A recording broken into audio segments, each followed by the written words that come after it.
The trees of Hawaii are a part of the land, a living tissue that grows up to share and to give food for insects, a home for birds, and shade to man. Wildlife turns to trees with only their instincts to guide them, pecking and poking at the closest available branch. But man makes choices, determined by his reason and guided by his society. His choice among trees may be affected by what he values in them, their wood, for instance. Wood serves man faithfully in his many purposes. It may be cut. It yields to the saw.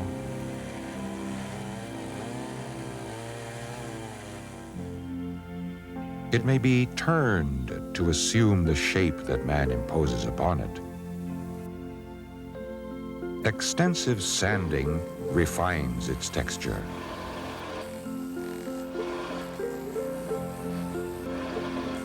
While polish and pressure reveal its true treasure, the grain.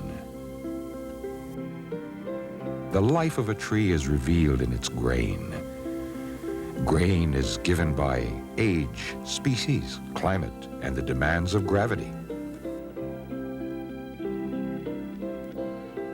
The outstanding grain of many Hawaiian woods offers artistic possibilities to the woodworker.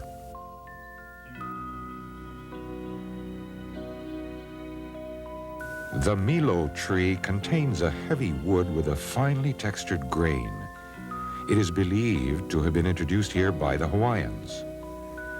Formerly considered sacred by the Tahitians, who used its leaves in religious ceremonies, the Hawaiians valued its shade and once planted several Milos around the Waikiki house of King Kamehameha I. The Milo is a rich brown wood capable of taking a fine polish.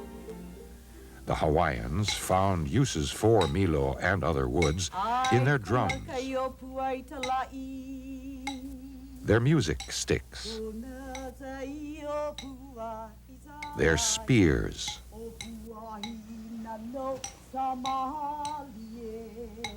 and in carvings of their war god, Ku.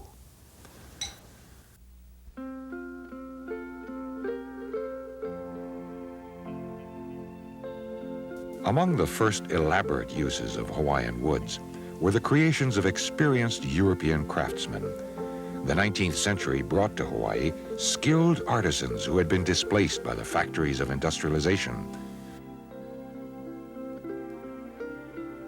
Royal commissions were their chief source of income. This four-poster koa bed was built for Kamehameha III, who brought it with him from Lahaina in the 1840s when he moved the Hawaiian capital to Honolulu.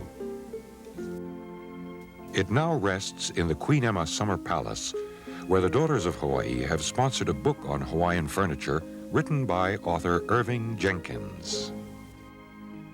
The bed was the one shared piece of furniture between the ancient Hawaiian culture and Western culture, and the Hawaiians loved their big beds. They loved them for comfort, and of course they were used for prestige.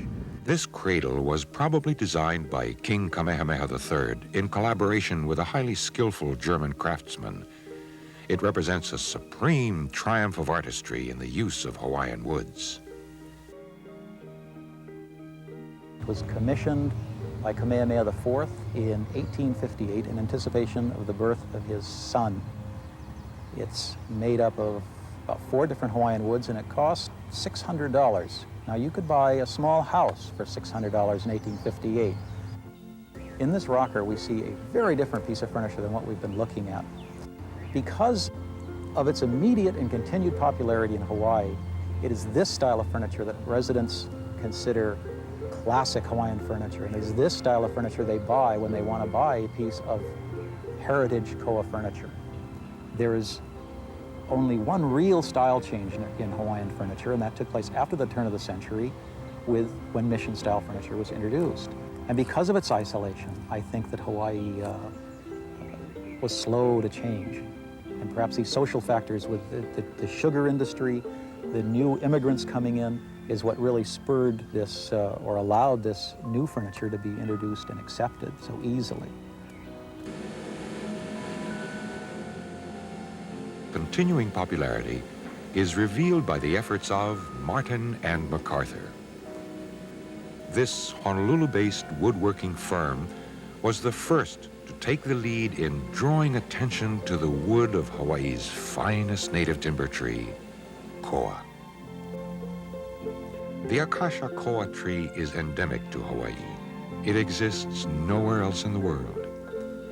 As a furniture and cabinet wood, it is highly prized for its strength, stability, and decorative grain. Koa grain can be interlocked and wavy. It may even assume a curly or fiddleback appearance. Its color varies from tree to tree. It may be pale blonde or deep chocolate brown, frequently with a reddish tone. John Martin and Doug MacArthur have built a business using koa wood for their traditional furniture. I think that koa in the islands is like the history of Hawaii. All of the fine furniture in the past in Hawaii has always been out of koa. The beauty of koa is not only the fact that it has a very high grain figure, but also that koa is the largest varying colored wood in the world. It comes in stripe, curly, bird's eye, light, dark, ribbon, figured, plain, and quite frequently this can even vary through the same tree. Now, due to the fact that koa is so figured, it also makes it one of the more difficult woods to work with, because where conventional furniture building is done primarily by surfacing with surface planers and then sanding. The surface planer is practically useless in the working of koa because of the grain structure chipping so drastically. For the quality to be in a piece of furniture, it's highly important that it be sanded through all stages of manufacturing, right down to the finish. Has to be sanded completely. Otherwise, it loses its beauty and it loses its value. John takes pride in everything that he does, and then we try to follow up as Martin and MacArthur, as a company, to make sure that that piece that they have in their home or their office is a piece that will last them longer than they'll last. In our procedure of manufacturing furniture, we take a great deal of time picking the wood so that there is no staining involved in the graining. We use natural finishes, primarily oiled finishes on our koa pieces. It has this life of its own, it's vibrance. If you start to put stain on it, you mute all those colors down. So koa should be used primarily with the clear finishes so that you don't distort those colors. Like koa, the ohia tree is a native species to Hawaii. It has played an important role in Hawaiian legends, where it was regarded as sacred with many idols carved of it. The ohia is the most abundant tree in Hawaii, possessing bands of attractive color. Finding ohia wood with red, black, and orange spiral grain is not uncommon. Ohia wood is rarely used among island craftsmen, But cabinet maker Roger Worldy is an exception. And there's so many beautiful exotic woods on the island, which very few people are using. Roger Worldy is ever alert to the possibilities of Hawaiian woods, such as the rainbow shower tree. A hybrid, the rainbow shower is originally from Java. Emanating a pungent odor when cut, the rainbow shower wood is densely hard and difficult to work, but may be useful in frame and panel designs. The rainbow shower tree has also been called golden mahogany. But for a look at genuine mahogany trees, one has only to walk down Kalakaua Avenue just outside of Waikiki.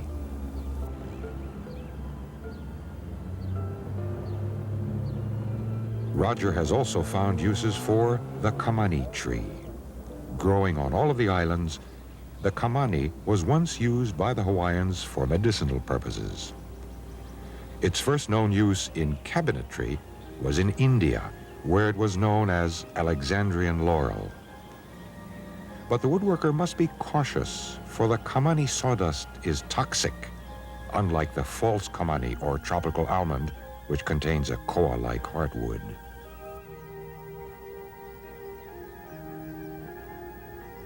Trees which are attractive on the outside may not contain wood suitable for cabinetry. The African tulip, known for its brilliantly colored flowers, bears only a plain wood.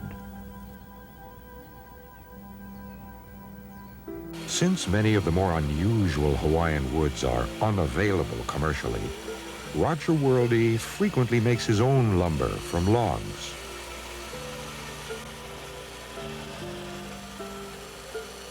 Such logs might be purchased from woodcutters, or the result of a windfall from a hurricane.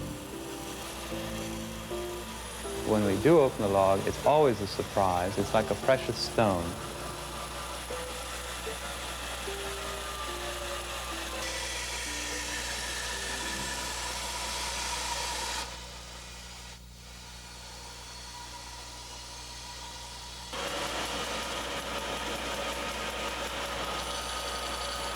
With luck, a rare log of Hawaiian wood may yield a grain capable of a mirror image. This is known as book matching. Precision is the hallmark of Roger Worldy's craftsmanship. When he cuts, he always cuts to a line. These exacting standards give his pieces a longer life. People don't change my furniture like they change carpets or drapes. The quest for accuracy is closely allied with form. Proportions are very important with furniture making. Since Roger often works with rare Hawaiian wood, he strives to minimize waste, which gives his ohia tables an elegant appearance. There's so much material that's being used and wasted, tremendous amount of clunky kind of furniture, which 4-inch thick tabletops are not necessary. The tree is very rare, and they're becoming more scarce. So consequently, what I like to do is use the wood to its utmost advantage and sculpt the wood, make it proportionate, make it look and feel good, and something you live with. It's not something that you're just going to toss out when you get tired of it. Woodworking machines can be very dangerous. Unceasing attention and a wary respect are required when operating high-speed machinery capable of making 40,000 cuts per minute.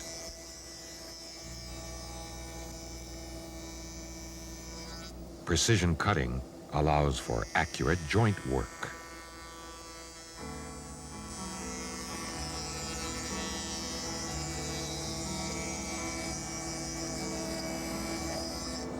In all cabinetry, the primary structure is held together by what we call jointry. In framing the basic structure of a cabinet, Roger relies on handmade wooden joints rather than on nails. Wood will not glue to itself without some kind of spline, some kind of dovetail, some kind of peg. The wedged mortise and tenon joint holds firmly without glue. The peg, mortise, and tenon joint is ingeniously strong and of ancient origin. The dovetail joint was once commonly used. It lasts a lifetime and is one of the strongest joints known. The three-corner miter joint is highly precise. It holds together this Japanese tansu, which is composed of milo and koa wood. It contains 156 individual pieces.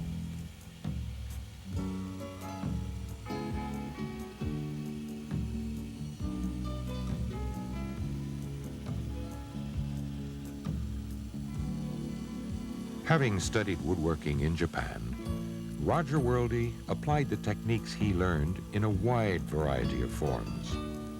In this chest of drawers, he displays the richness of contrasting ohia wood. Giving the natural grain prominence rather than concealing it is a lesson he learned from the East.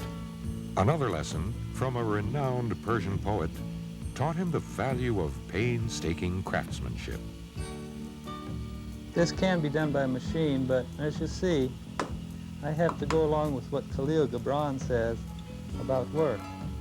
Your work is your love made visible. Machines don't know that yet. If Roger's work is his love made visible, this bentwood desk displays how resourceful a faithful commitment may be. A commercial error in the angle of cutting a koa log produced this rare blister grain.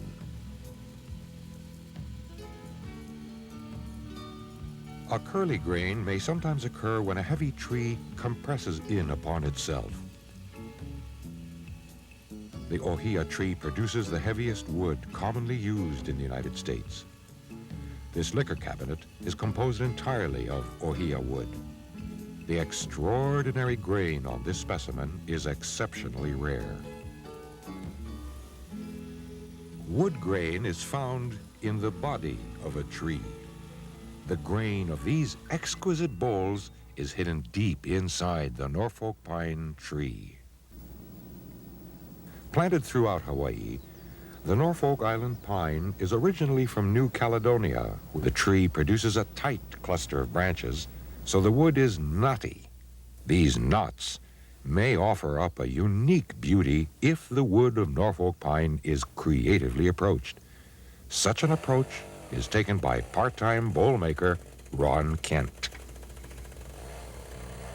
I liked to use logs from living trees, and it was fun to try all of our local woods. I still do occasionally, but Norfolk pine had such dramatic colors, a translucence that no other wood will achieve, and such a variation. Ron Kent is a full-time stockbroker who enjoys creating original bowls of Norfolk pine during his leisure. It's important to me to remember that the woodworking is a hobby, that my profession, my whole identity is as a stockbroker, that art, and in particular woodworking, is a hobby that doesn't conflict. There's never any question of priorities. If I have to work, I put aside the hobby until I have time. I am lucky in having what I call constructive insomnia. I only need 2 or 3 hours sleep a night, so I can spend 2 or 3 hours in the middle of the night sitting out in the garage doing the sandpapering and quiet finishing. When he makes a 2-pound bowl from a log weighing 150 pounds, he ends up with 148 pounds of wood chips. He takes risks. Being an amateur does have an advantage in woodworking. I don't know any other fields in which it does, but as an amateur, I can take chances, take risks, do experiments that a professional couldn't afford to do. I can work thinner, and if I have breakage, shrug it off and start another one. To the point that I almost welcome the breakage because it shows me that I'm working at the fine edge of my ability. Norfolk pine is a porous wood that readily accepts oil. Ron won't know the color of the bowl until he dips it in oil. Sometimes the pale blonde wood assumes a golden luster. He soaks the wood in oil overnight, pulls it out to sand, lets it dry a while, and then repeats the process continuously for nearly 6 months. The result is a finely textured bowl with a grain of vivid contrasts. The knots become elongated and assume a starburst appearance. The irregular grain that surrounds these knots could easily have chipped or torn off in the early stages of carving. They often do, for he loses 3 out of 5 bowls that he starts. Ron Kent has won acclaim for the translucent qualities evident in his thin bowls. And the halo of translucence around the edge always excites me. These wooden bowls are not much thicker than a fingernail. After months of sanding and soaking, the wood has polymerized or hardened into a substance only partially wooden. The oil does harden and polymerize inside of the wood. When I'm finally finished, it isn't really wood anymore. It's wood fibers forming a matrix with the polymerized oils actually in there among the fibers, much the way fiberglass and resin work. So this is something other than wood after 6 months of treating. I don't know quite what to call it. It's easy to know what these bowls are. They are calabashes. Famous throughout Hawaii, the calabash holds a solid place in Hawaiian history. Today at Blair Woods, woodcarver Stuart Medeiros carries on the tradition. Years ago, he worked in Milo and Monkey Pod. Now he specializes in koa bowls. Capable of turning 30 to 40 bowls in a day's work, Stuart Medeiros' long experience has given him time to reflect on trees. And these trees have color sooner, much like a lot of humans who struggle and have a difficult life when they're young, and they get color sooner too. When Stuart looks at trees, he thinks about life.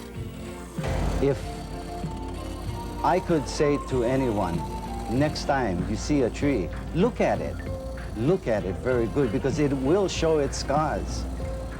Sadly enough, we don't show our scars and are afraid to show our scars. I'm not, because every one of my scars was a lesson for me to learn, and I learned by it. One of his favorite times to think is while he is working. While working with this, I've got so much time to think, and it gives me that moment when I'm doing this and everybody thinks that I'm concentrating. And I'm really not concentrating about the bowl at all. It takes no effort from me because I've been doing this so many years. I'm either listening or watching somebody pass by, or I'm thinking about what I'm gonna do tonight. Once a stern football coach, Stuart Medeiros had a sudden change of heart and learned the secret of being a happy woodcarver. I have a daughter. She's 25. She's so beautiful. She and I go out together, and she says, "Dad, you go out with me, and you're younger than my friends." And she says, "You never seem to forget, that you always tell me," she says, "that every day I want to form another bud. I want to get another leaf." Most of Hawaii's koa grows on the Big Island. The frequent rain in many parts of Hawaii produces a moist air which gives life to trees, but is a constant challenge to the woodworker. In Hilo, the rains permeate the lumber as well as the air. Clockmaker Ray Wolf builds his grandfather clocks with an eye for unexpected swelling or shrinking. Since wood swells across the grain rather than lengthwise, the koa wood in this vertical grandfather clock is safe from moisture. The clock is driven by brass weights rather than springs, which might weaken through rust. The pendulum keeps the beat within this grandfather-built Ocoa.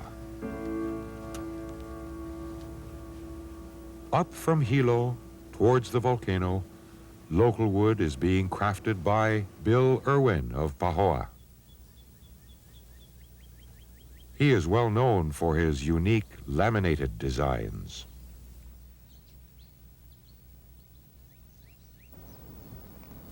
A former boat builder and sailor, Bill Irwin drew inspiration from the waves to create his designs of wavy wood. Laminated designs go much deeper than inlays.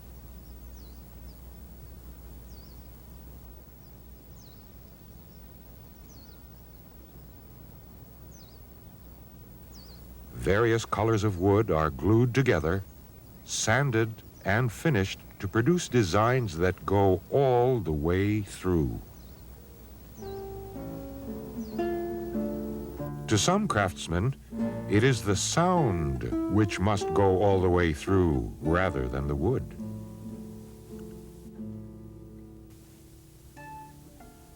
Guitar maker Douglas Ching studies his wood grain for sound volume and tone. Since wood vibrates, he taps the wood, listening for the desired pitch. Douglas Ching makes ancient and classical instruments. When composing a guitar, he relies on his ear even more than his eye. The finished result must please both. Wood has contributed to man's survival and the development of his civilization. Today, other materials compete with wood, but none possess the warm character of wood. Koa wood is the pride of Hawaii, highly prized, but becoming scarce. However, to own anything made out of Hawaiian wood is to possess part of the land.